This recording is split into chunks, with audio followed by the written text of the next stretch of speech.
Cidalia here. Today I'm following up John Priest from Prospect Mortgage on a few questions of what happens once you're approved. Hi John. Good afternoon. John, today I just wanted to ask you, a lot of people get pre-approved and then they're like, okay, what next? What's the next step? Well, as we discussed previously, the pre-approval process is your first step before you want to actively go out and look for homes. What a pre-approval does is it assesses your ability as a borrower in terms of what your price range is and what you can spend on a home. So once you've had a consultation and have a written formal pre-approval from your lender, your next step is to call Cidalia and have her start showing you homes. Thanks for the plug, John. Yeah. And so once I take them out and I do my buyer's consultation, we find a home, their offer's approved. What does that mean?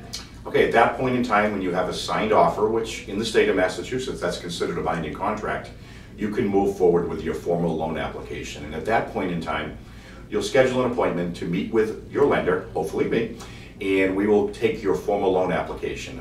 I prepare you for that appointment with all the necessary documentation you need to bring. Typically takes about 45 minutes to an hour, and we go through the entire mortgage loan application.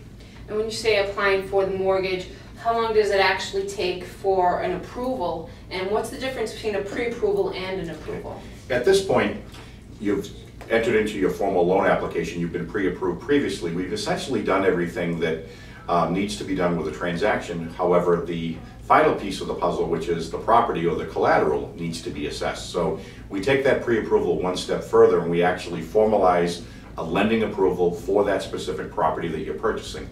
That process typically takes 7 to 14 days. Okay, and after I'm approved and I've met with you and done the application process, how long does it take to actually close and for me to take ownership? Okay, a couple of things will dictate when your closing will actually be. First and foremost, it's the contract that you've signed with the seller, and that's called the purchase and sale agreement. And that typically will have a date for time of performance. And there's typically language in most contracts that say that the closing will take place on or before a specific date that's put in there.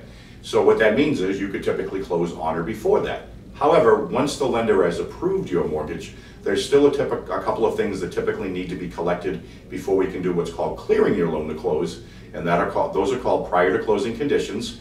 And as your loan officer, I will work with you to make you understand what's needed, get the information in, and get you cleared to close as quickly as possible. Okay, and those are all specific to the buyer and the property at hand? Specific to the buyer, the transaction, the property, and the things that we need prior to closing can be a variety of things. It all depends on the specifics of your transaction. Perfect. John, if anyone had any questions or was thinking of maybe getting pre-approved, how would they get in touch with you? You can call me on my direct line, which is 508-692-6554, or email me at john.priest@prospectmtg.com.